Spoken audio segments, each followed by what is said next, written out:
Oh dear. So I tried to put together a proper cohesive review for Mystery of the Druids, and came to the conclusion that this isn't the kind of thing I can be too concise over. If anything, it feels like just chatting about the game is probably the best way to approach it. Games that I really enjoy, games that I want to gush about, I will normally structure like a full-blown review for, as the Neo-Feud review kind of showed. I can talk about that game for 45 minutes very easily, and would quite happily discuss it in a greater length with other people as well. Games like Mystery of the Druids, or Limbo of the Lost, or games that generally just leave me in a somewhat bad place, I have a hard time forming a solid opinion over, and I would be much more comfortable just discussing. So without any further ado, prepare yourselves for what is most likely going to be a 20-minute nonsensical ramble about how bad this fucking game is and why you shouldn't play it.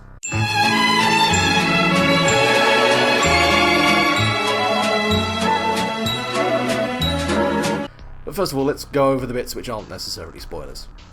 So Mystery of the Druids is a 2001 point-and-click adventure game from House of Tales, published by CDV Software Entertainment.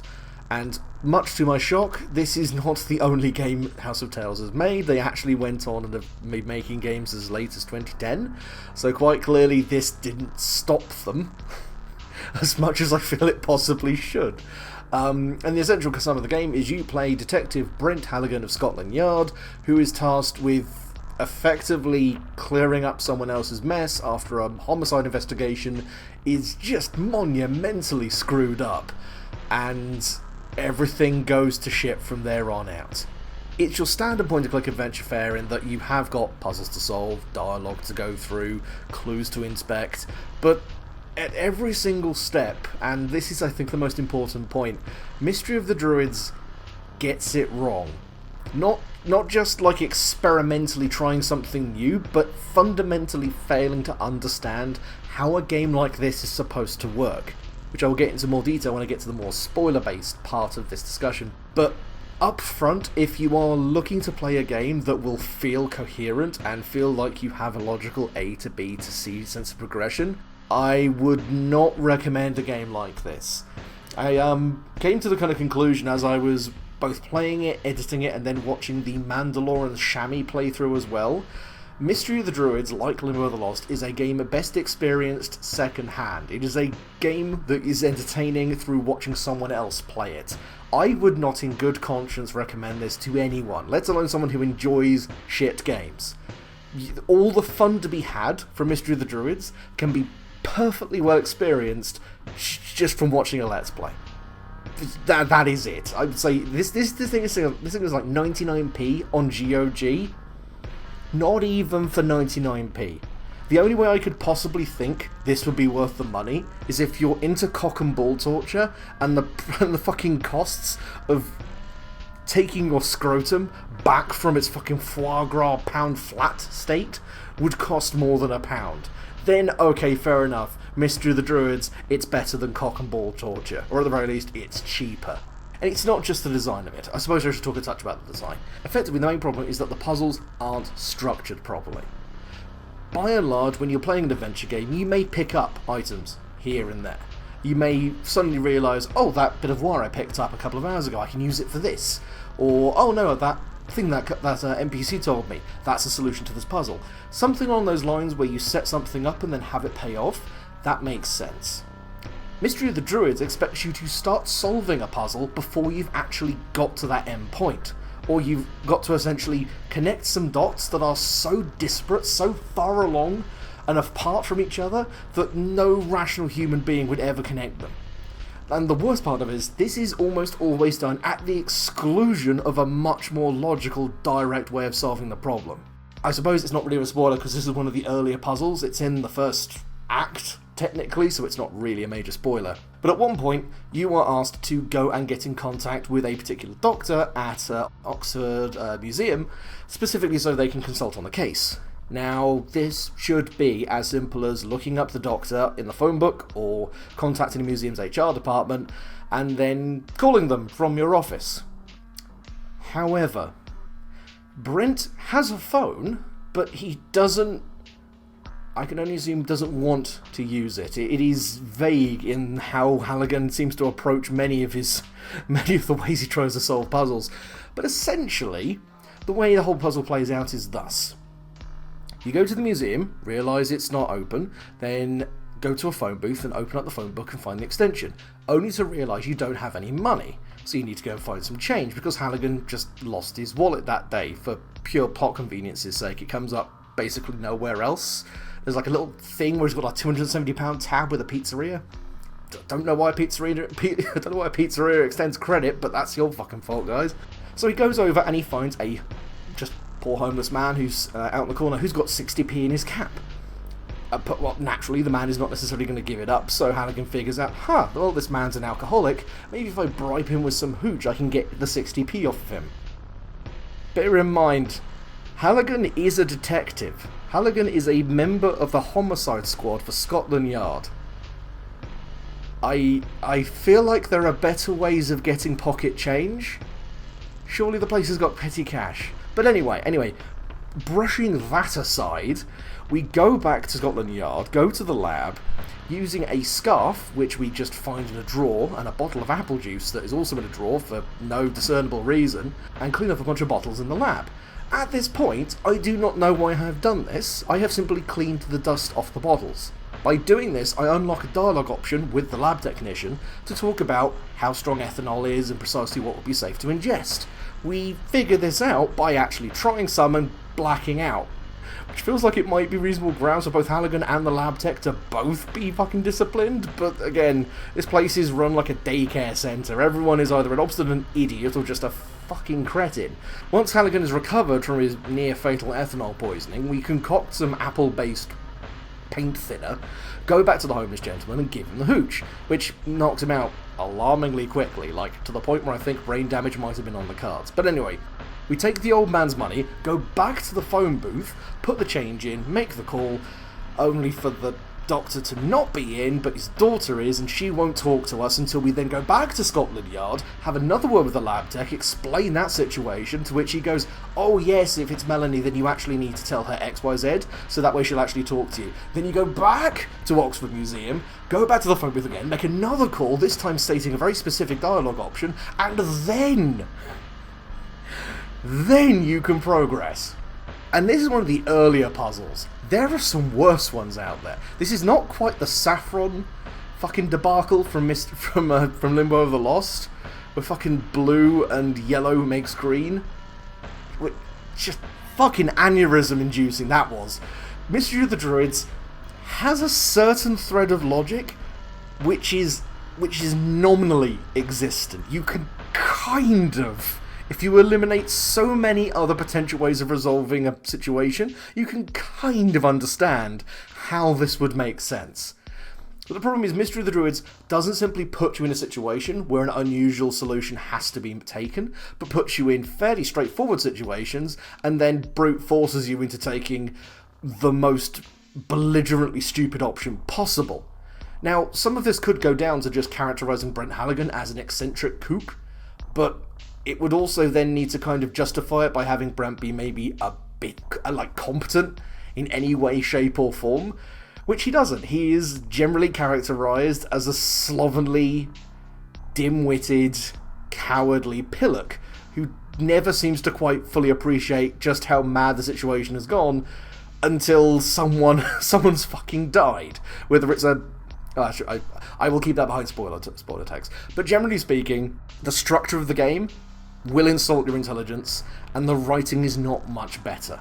I would say some of the background fluff for the NPCs, Melanie is not that bad, even if she is kind of written as an expendable secondary character with no real meat to her character, but a lot of the fluff, a lot of the side characters are colourful and strange and campy, and it's entertaining enough for them to exist. It's just, comparing this to other point-and-click adventure games which I would consider to be genuinely good, and again, going back to Neophyte here for a second, much as I didn't like Johnny Silica as kind of a portrayal of people of colour through the analogue of being a robot, entertaining! I like chatting with him. I actually felt like a bit of a connection going on. I genuinely gave a shit about what happened to him at the end. The rest of these guys basically serve as gatekeepers to progression. One extremely fucking annoying thing Mystery of the Druids does, apart from the way it structures puzzles, is the way it also structures dialogue. In more than one place, you will have to pick a very specific dialogue option, sometimes a very specific dialogue string, to actually get to the next situation.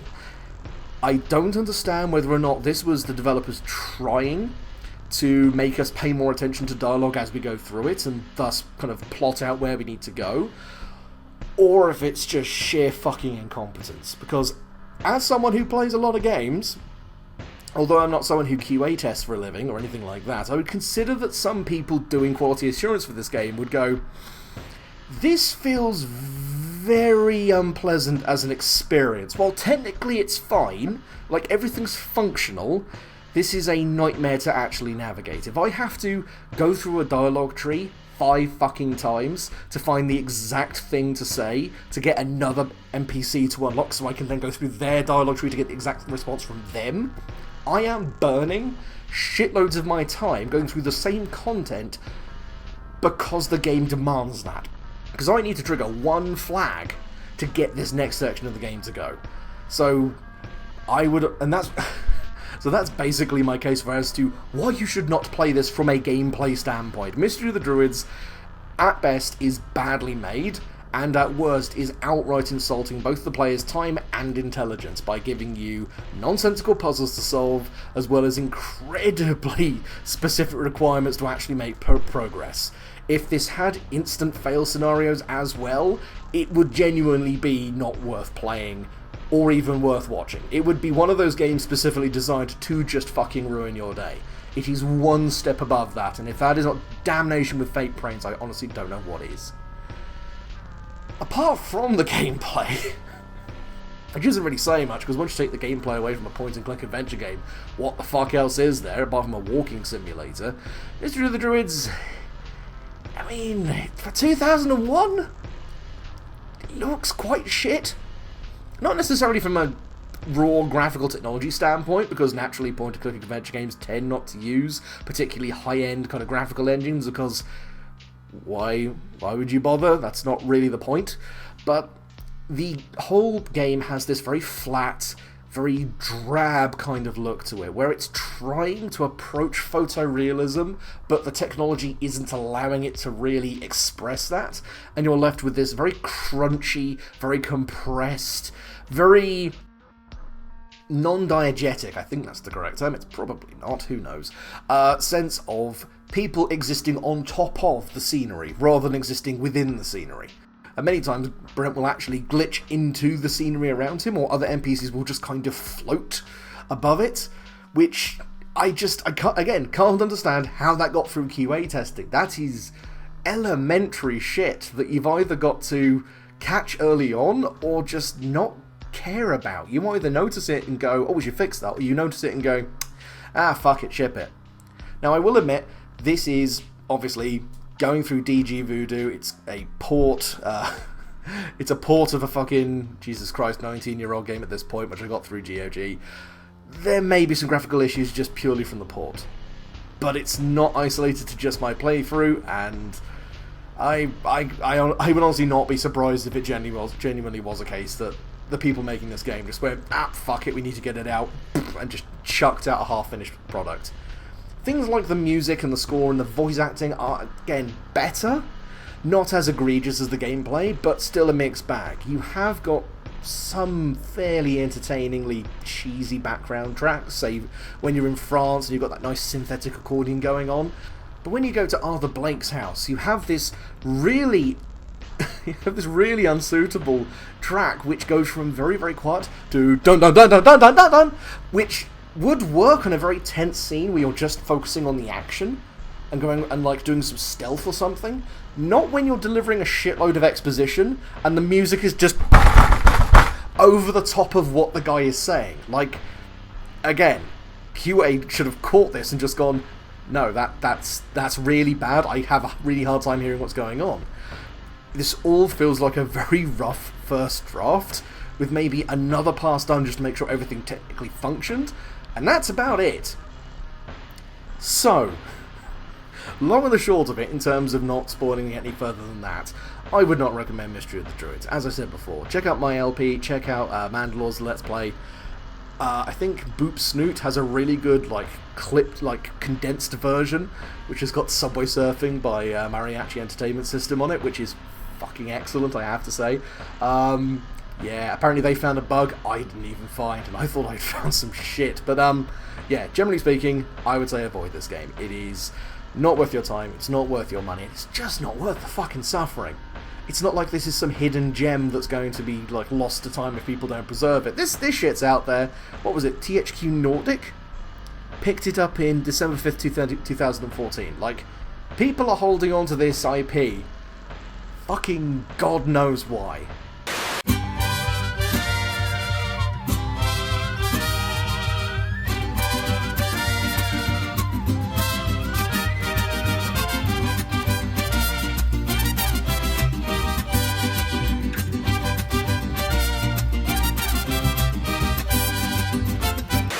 Anyway, spoiler time, just for those of you who apparently don't even want to watch the Let's Play at this point, and just spoil the whole fucking thing for me. Okay, fine. So, basic idea is, cannibalistic druids are trying to take over the world with a ritual that kind of didn't finish properly the first time, because a bunch of the druids just sort of spontaneously combusted, and now their descendants, these 5 chosen, or whoever they're supposed to be, who are apparently immortal, although they're still fucking old, but all different ages, so it, again, doesn't really make any sense, are trying to complete the ritual, and this string of skeleton murders, or skeletonized victims, is effectively their trail of carnage, which, as a straight-up, just inciting incident, makes me wonder, you guys are, like, super powerful members of the industry, of, like, food industry, and politics, and the church, and the military. You telling me you can abduct someone, but you can't be bothered to properly dispose of the evidence? If they hadn't left piles of bones around for people to find, whole game wouldn't have happened. Druids would have just taken over, done. Literally, the inciting incident is purely there so the game can happen. No one else gives a shit. There's no fucking rhyme or reason, and frankly, rhyme or reason just gonna fly out the window from there. Brent is taken onto the case, which is pretty straightforward, seeing as the other guy who had actually been taking care of it fucked it to such an absolutely astonishing degree that the original suspect actually ended up dying in prison, and then they actually looked into the case and went, oh, this guy wasn't guilty. Whoops. So, naturally, Halligan has to kind of work this out. The problem is, I don't know why, but in this particular parallel dimension, Scotland Yard is staffed with a bunch of fucking teenagers who, for the life of them, cannot organise a piss-up in the brewery. Like, if you are paying attention to precisely what you're doing, and if you have watched any kind of police procedural, you will just look at what's going on as Halligan tries to get what he needs done, and discover that every single person in this world, apart from Melanie and Arthur Blake, are literally out here just to stop the progress of the investigation dead. The chief basically will not allow Halligan to access any police resources bar a pencil. He won't allow him onto the computer systems, won't allow him to requisition anything. It is to the point where the game is inventing more problems for Halligan to solve beyond the already fairly large and, what should be central problem of solving the fucking murders. But, again, this is kind of going back towards the whole nonsensical puzzle element, where the game is trying to put more obstacles in your way when they don't actually add anything to the gameplay itself. I would be perfectly fine with this being a lot more of a cut-and-dried forensic experience where you are going through investigating the body, doing research, interviewing witnesses and things like that, and patching everything together. The problem is, so much of the game is not about the actual case. A huge amount of the early game is purely about getting incredibly simple things done, sometimes with no real understanding of why you're doing them in the first place. And part of the game, as you actually leave the UK and go to France to investigate a castle for a reason that actually does escape me as I try to remember myself, requires you to break open this mausoleum with some salt. Now, the game never tells you, like, you need sea salt, otherwise I'd just go to the local cafe, take a salt shaker and yeet it, but as it turns out, you need sea salt. Now, when you go into the harbour, you can quite clearly see there is sea salt at the hull of a gentleman's boat. But at no point are you able to actually just talk to the captain and go, can I scrape some of your sea salt off the hull? Or do you need someone to go and do that for you? Or even ask him, is there a way I can get sea salt around here? No. You have to talk to a local fisherman, who will then tell you about how to talk to the captain, because the captain will not talk with you up front. You need to know how to address him correctly. Yes, it's back to the shitty dialogue system. Once you've talked to the captain, you have to talk to him about a couple of different subjects, go back to the fisherman, talk about some tall tales, screen away from him, at which point a cat should have spawned, go around the barrels that the cat has spawned at, take out your scarf, which you took maybe about 30 minutes into the game, wait for the cat to walk nearby, grab the cat, go back over to the fisherman, then throw the cat at the fisherman to knock over his big bucket of bait, causing him to leave, which he entrusts you to look after his 800 franc fishing pole and his bucket, which you both fucking nick, combine together and use to scrape salt off the hull.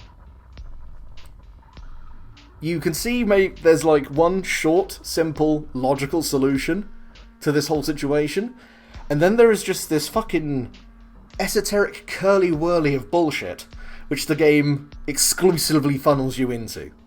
Like, I'm fine with a game trying to make me think outside the box, but the idea is you've got to make sure there is no other option within that box, or that those options have been very clearly ruled out. Much of the problems Halligan encounters could be so simply solved by Halligan just asking nicely, or making use of things that are obviously available to him. And that is such a disheartening thing to try and experience. Just having to disassemble and decommission bits of your brain so you can then let your head fit around what the game is actually attempting to make you do.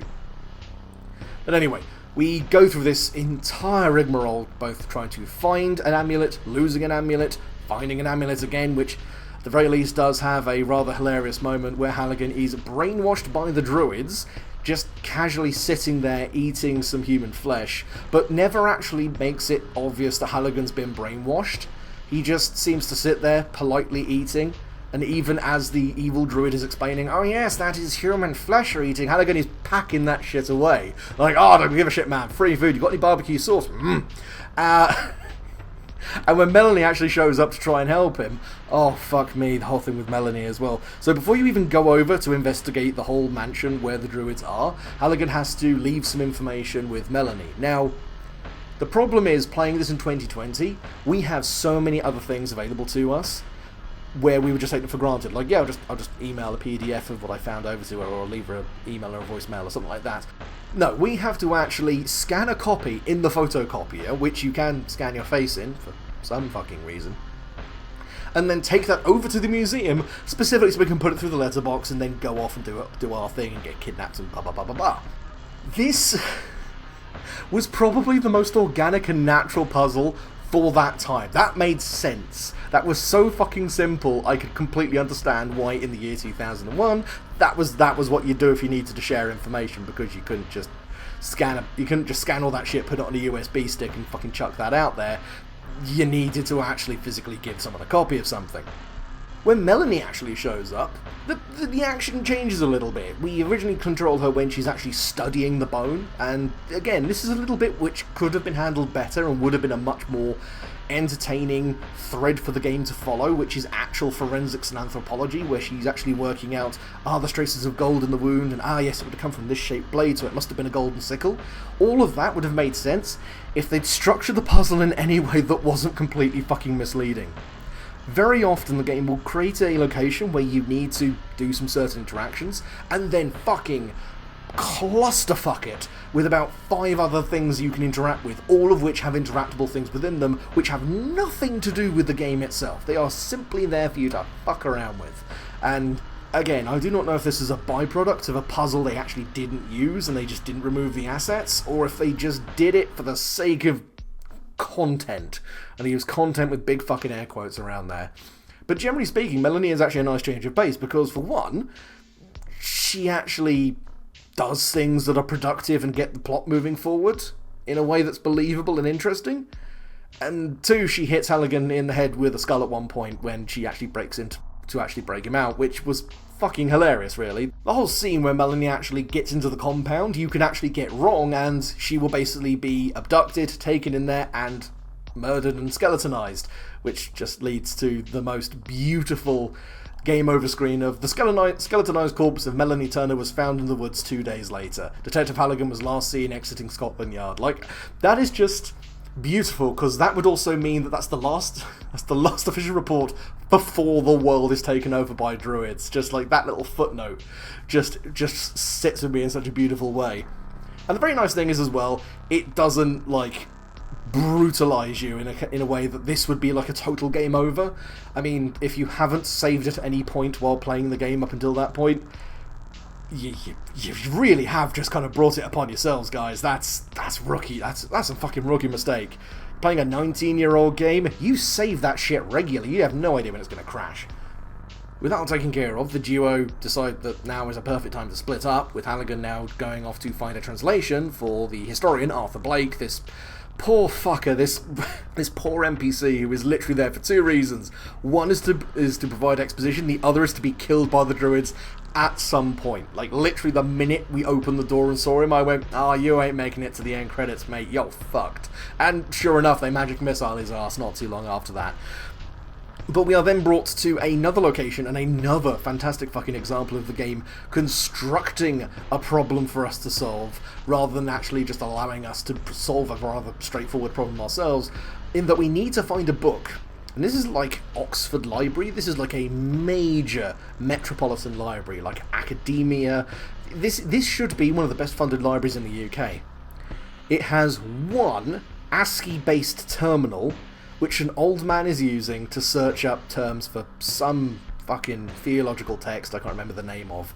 And the entire puzzle is based around getting that fucker off the computer long enough for you to actually sit down and do an incredibly basic search term.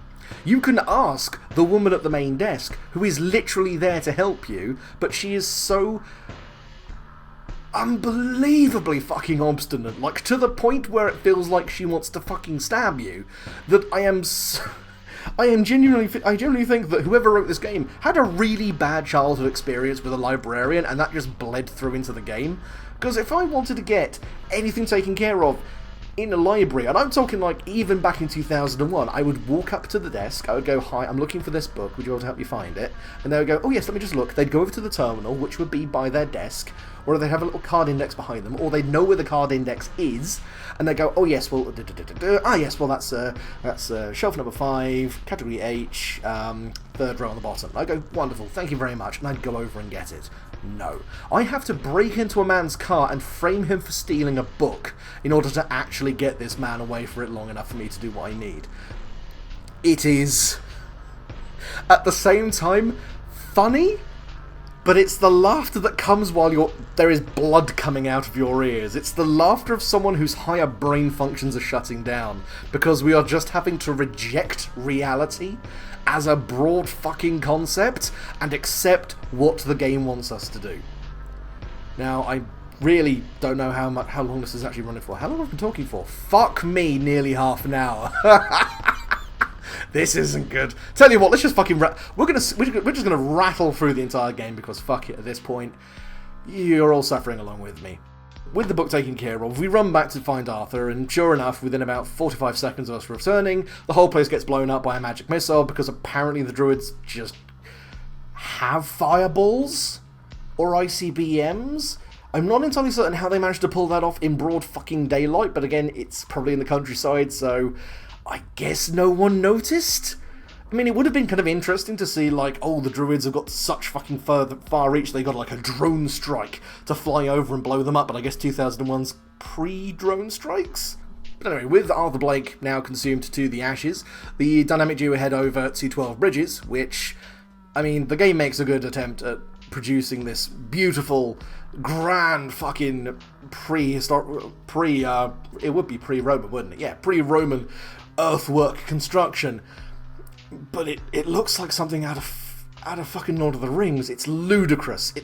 There could have been some degree of restraint to try and ground this in reality, but no, they just went full on big dumb bullshit, and for credit to them, they decided to just be stupid about it, so sure. And after some more puzzles that do, frankly, insult my intelligence, including an amulet being sufficiently heavy to work as a counterweight to a gigantic iron sliding door, with no actual indication that that is what will work, sure, we go back in time, because no game is complete without some kind of bullshit time travel conceit. Back in time, things get even fucking worse. We go back with Melanie, who has now been captured by a bunch of heavily inbred degenerates, tricking me from them to thinking they'd just gone to Essex, but no, it is back in a fucking 1000 AD. At which point Melanie now has to contend with probably the worst puzzle, at least in terms of mechanical design. The sleeping drink puzzle is designed in such a way that you not only have to combine several items, but you have to figure out precisely what each item does, which requires you to consistently draw water and throw water away, and then pass the language of an old English cookbook, and then go through a sequence where you actually enter the failure state before you then enter the success state. Essentially, if you put, say, a particular herb into a bowl of water, you get red colour, or yellow colour, or brown colour, and it's all fine. You're kind of working out, okay, I combine this and this and this, that's fine. The problem is, if you get it wrong, Melanie will go, oh, it's turned into a horrible slop. And you go, ah, damn, I got it wrong, and you throw it away. Problem is, to actually get the puzzle to succeed, it goes into slop stage. It goes into slop, then back out of slop again, with no actual hint from the game that this is actually part of the process. And I think this is probably just indicative of the whole problem with the game. The game never gives you a hint. The game never gives you any sense that you are on the right track until you have completed your objective. There are no prompts from Halligan or Melanie when you're interacting with items or looking at items and trying to figure out precisely what goes where. You are pretty much purely stumbling around in the dark, bashing things together, hoping that something's actually going to help the plot go forward. Once the guards have been knocked out, Melanie gets Halligan out of the cell, and the two of them descend into some quite well-hidden passageways that, frankly, I had no idea were there, in which they are, I can only imagine, orgasm to death, because that doesn't sound like a person to get knocked out. That just sounded like Halligan having his prostate forcibly examined. At which point we go back to Halligan, who is now in the penultimate sequence of the game when we're in a gigantic abbey full of druids. This is the point where the game's gameplay stops being the major problem, and the plot and the writing itself just storms ahead in terms of the bullshit Olympics. Effectively, Halligan and Melanie are kept prisoner to be used as sacrifices in the final ritual, which apparently they're needed for, or not needed for. Again, it's not really made too clear. Under the guise of some nut job called Thurston, who just kind of gloats. And again, I'm very confused as to why the developers thought this was the logical thing to go with. Like, we'd been slightly silly up until this point, with Halligan being reprimanded for drugging homeless people and the kind of ludicrous stereotypes we've been dealing with in various NPCs, but this was the point where I went, hang on a second. Hang on. Gloating villains, explaining their whole plans, and just letting the hero have the run of the place, when he's clearly locked up in a place he can't escape from.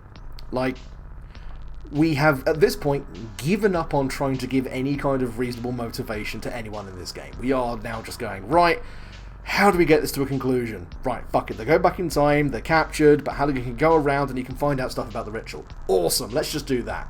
So, Halligan does. He runs around, he figures out some stuff, finds Thurston's sacred butt plug, which is instrumental to the entire ritual, or something like that, through scrying portals, which are badly explained and rely on calendars, which again don't have any proper explanation, but any fucking way. Eventually Halligan and Calgon, Salgor, whatever his name is, escape the Abbey via parachute, because fuck off, that's why, and are able to piece together enough information to locate where the sacred butt plug is, at which point Thurston just kind of appears with Melanie and goes, I'll kill her if you don't give me the butt plug. To which Halligan goes, okay, but you've got to promise not to hurt either of us. And Thurston's like, okay, sure. With like double fucking fingers crossed behind his back. And Halligan gives Halligan just gives the wand back, because sure, we need the finale to happen, and this is how it happens. Shut up. So Cerston basically goes, you fucking morons, watch this, yeet, and just fucking throws them back, and well, throws them forwards in time. That hurts to think. Back to 12 Bridges, where they wake up and go, oh fuck, well, we just gave the exact thing that Cerston needed to actually complete the ritual. We should probably go and stop the new guys from doing what they need to do. Stonehenge. So they go over to Stonehenge, and sure enough, they're there just in time to see the ritual go down, where this big fucking ready Brett glow aura is preventing them from going in. It is at this point the game could have ended in a dramatic and interesting way. If we had set up until this point that, say, certain rituals can be undone with counter rituals, and say using the earth, wind, fire and water, all of which are kind of heavily present in the game as the main 4 elements that all druidic magic takes place upon, would be cool in that we actually break their magic with our own magic. We divert their energy back into the land and stop the ritual from taking place. That would be the smart thing, or at least that would be the thing that doesn't quite insult my intelligence to the point where I think I felt a bit of my frontal lobe just slough off the front of my brain. No. So I mentioned that Cerston promised that no harm would come to Halligan or Melanie? So it turns out that vow is so fucking broad, it accounts to any harm taken by Halligan or Melanie, no matter who is responsible. Like, generally speaking, if a bad guy goes, I will take this, but no harm shall come to you, that's either an empty gesture and they'll kill them later, or it is a case of, I or other members of my team will not visit harm upon you. We will honour this agreement by not causing harm upon you. It is not a fucking guarantee. It's not healthcare insurance. It's not absolutely guaranteeing that no harm will come to them whatsoever from any possible source until they die, at which point the whole thing could be null and void by stubbing their toe. But anyway, as it so happens, Cerston is in this clause that should something happen to Halligan or Melanie, he'll just kill himself? I have no idea precisely how this pans out. Essentially, you just go in your inventory, pull out the set of broken gardening shears, and just shank Melanie. And I think that's the best part of this entire thing, is that Halligan doesn't even do it to himself. He's too much of a fucking coward to actually take the hit and take the gamble and offer himself as like a sacrifice to stop the ritual going forward. It's like, I could, but you're right here, so and just stab with it. And then goes like, Cerston, your vow has been broken. To which I don't think a single person has actually listened to that entire thing and gone, yeah, that makes sense. No, they've all gone like, no, that's not how a vow works, man. You are the one who has broken that vow, not him. If anything, Halligan should be disappearing from existence right now. But anyway, we stab Melanie. It apparently causes the ritual to fail because Cerston's such a fucking poser, he can't take even the slightest hit to his rep, and so he just cuts his own throat, which apparently cuts the throat of the other guy because symbolism, who the fuck knows? And the whole thing ends. But Melanie's still, bleeding out with a massive fucking gut wound, so Halligan goes, oh shit, mistletoe! And just sticks it in the wound, and that heals her. Because magic. It's magic, I ain't gotta explain shit. And that's it. That's the fucking game. I think I actually just described the entirety of Mystery of the Druids. That is such a strangely cathartic experience. 40 fucking minutes. Holy shit, I should stop talking. Essentially, yes, that is the entirety of Mystery of the Druids, if you didn't want to sit down and watch like a 7-hour Let's Play. And frankly, this is probably a better description of it all anyway. Generally speaking, Mystery of the Druids is a painful, insulting, nonsensical fucking mess. It's probably funny to watch. I would have no doubt that people would enjoy watching other people suffer playing this, which is almost certainly why people have enjoyed watching people like Mandalore play it. But no, this commits almost every single cardinal sin that an adventure game can possibly pull, short of like the out-of-nowhere incompletable game or game over. And I guess it's not racist. I'm not sure what kind of good things I can possibly say about Mystery of the Druids that aren't just, the faintest of fucking praise possible. It's not racist, it's not homophobic, it's not sexist, apart from in the way it portrays Melanie as just kind of there, and kind of a sacrificial heroine at the last bit. Actually, I guess it is kind of sexist. Ah, fuck it, anyway. That's all I've got to say about Mystery of the Druids. You should probably go and do something better with your time now, because holy shit, I've taken far too long to sum up my thoughts. Thank you very much for listening to me ramble about this fucking game. Holy shit. I need to lie down and a drink. Thank you very much for listening to me ramble, and goodbye.